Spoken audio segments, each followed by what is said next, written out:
Nous voici au château de Chantilly, un véritable trésor du patrimoine français à seulement 25 minutes de Paris. Nous sommes venus rencontrer Ariane Pardet, responsable de la communication et du marketing du château, ainsi que Jérôme Leclerc, le responsable des guides. On va les interviewer et en apprendre un peu plus sur leur rôle au sein du château. Suivez-moi. Situé dans un domaine de 115 hectares, le château de Chantilly témoigne de l'évolution de l'architecture, du pouvoir et de la culture en France depuis le Moyen Âge. Construit au XIVe siècle, le château passe entre les mains de plusieurs familles influentes, telles que les Montmorency. Endommagé pendant la Révolution française, le château de Chantilly est restauré par Henri d'Orléans, duc d'Aumale et fils du dernier roi de France, Louis-Philippe. En 1886, Henri d'Orléans légua le château à l'Institut de France avec une condition importante, que les collections ne quittent jamais définitivement le château. Cela en fait aujourd'hui l'un des musées les plus riches de France en termes de peintures anciennes et de manuscrits rares. Il accueille aujourd'hui des expositions temporaires, des événements culturels et est ouvert au public 6 jours sur 7. Nous avons souhaité en apprendre davantage sur le rôle des passionnés qui y travaillent et comprendre les enjeux d'un succès international. Comment devient-on guide? Quels défis rencontre-t-il au quotidien? Comment gérer les attentes d'un public multiculturel? C'est ce que vous allez découvrir dans un instant. Quel est votre rôle au château de Chantilly? Alors moi je suis Jérôme Leclerc, je travaille au service des publics ici au château de Chantilly. Alors le service des publics, qu'est-ce que c'est? On a la charge de créer des visites et des animations pour l'ensemble des publics. C'est-à-dire pour toi, ta famille, pour les scolaires et pour donner un dernier exemple, pour les personnes en situation de handicap. Quelle formation faut-il pour exercer ce métier? Alors pour travailler dans ce genre de service, il faut quand même obligatoirement faire des études d'histoire de l'art. À titre d'exemple, moi j'ai eu la chance de faire un doctorat. Une fois que j'ai eu ma thèse, j'ai voulu me diriger vers l'enseignement. Mais ici, le château m'a proposé ce poste pour relancer justement ce service qui était complètement moribond. Il y a 6 guides ici en interne. On s'occupe de réaliser leur planning, de les former à l'ensemble des visites, de les former à l'ensemble des ateliers de pratique artistique. Comment s'adapter aux besoins des visiteurs étrangers? Alors déjà, pour connaître toutes les nationalités, on se met tout de suite en lien avec qui? Avec le service billetterie. Plus que jamais, eux sont au courant de savoir si on a plutôt des Allemands, plutôt des Chinois. Comment on répond à leurs demandes? Parce qu'on ne peut pas proposer des visites, par exemple, à des Chinois. On n'a pas de guide qui parle chinois. Eh bien, on fait ce qu'on appelle des médiations indirectes, des fiches de salle, ici dans le musée, des plans dans leur langue, ou alors des applications de visite, ce qui leur permet d'avoir accès au contenu culturel et au patrimoine du château de Chantilly. Qu'est-ce qu'un bon guide? Ce qui est très important pour moi, c'est la notion de plaisir. C'est-à-dire que les jeunes, ce jour-là, avec le guide, qu'il y ait une transmission du plaisir par rapport au patrimoine qui vous entoure.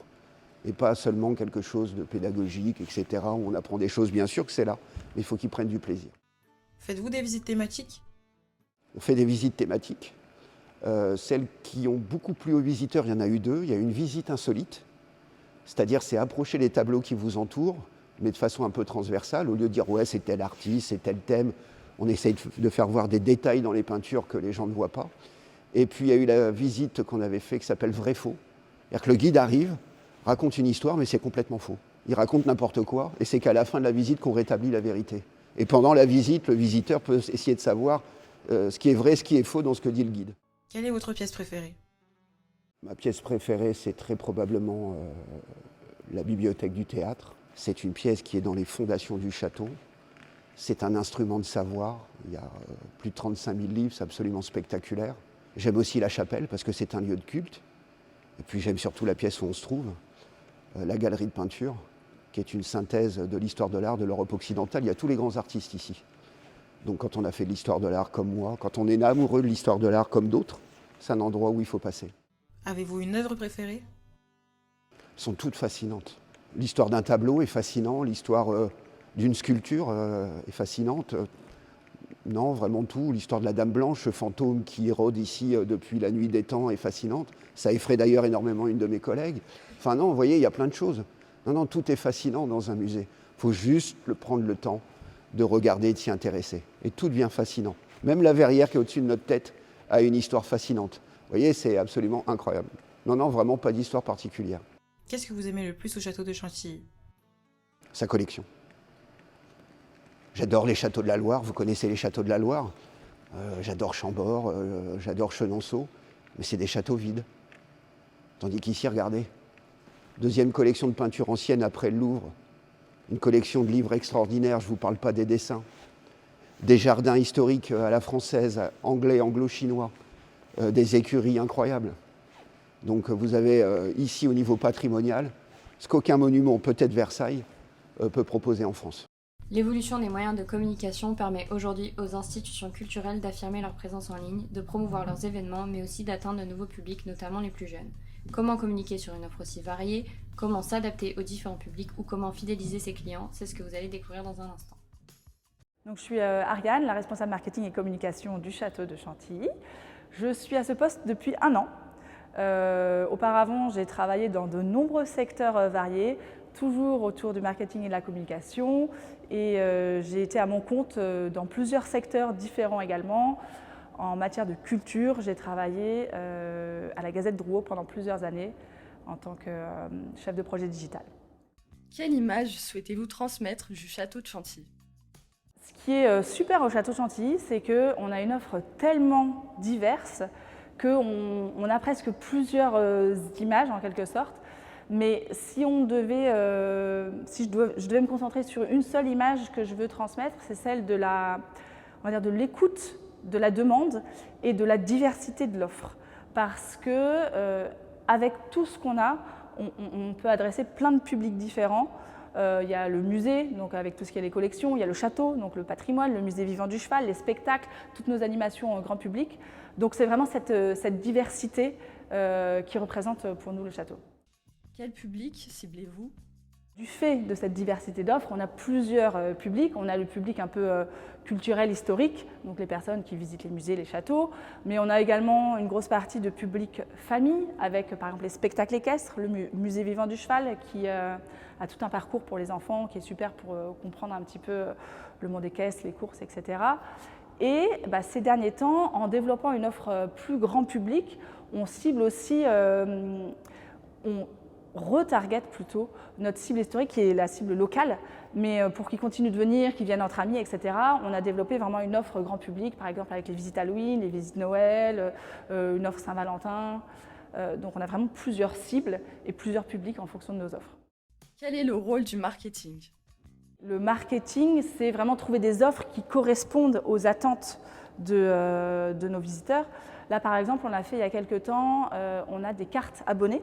Donc des personnes qui peuvent venir toute l'année gratuitement. Donc il y a l'abonnement parc, l'abonnement château avec plusieurs personnes. Et on a fait des interviews de ces abonnés pour savoir quelles étaient leurs attentes. Et c'est en réussissant à créer des offres qui correspondent aux attentes des gens que le marketing a son rôle à jouer dans la vie du château. Communiquez-vous sur les réseaux sociaux ? On est sur presque tous les réseaux sociaux. LinkedIn bien sûr parce qu'on a une actualité tellement intense qu'on peut poster tous les jours facilement. Instagram, Facebook bien sûr parce que c'est vraiment des réseaux qui nous aident à toucher notre public de proximité. Et TikTok, on est dessus, c'est quelque chose qu'on essaye de plus développer pour atteindre une cible un peu plus jeune qui commence d'ailleurs à s'intéresser plus au musée, donc c'est quelque chose qu'il faut qu'on développe plus effectivement. Quel ton employez-vous sur TikTok ?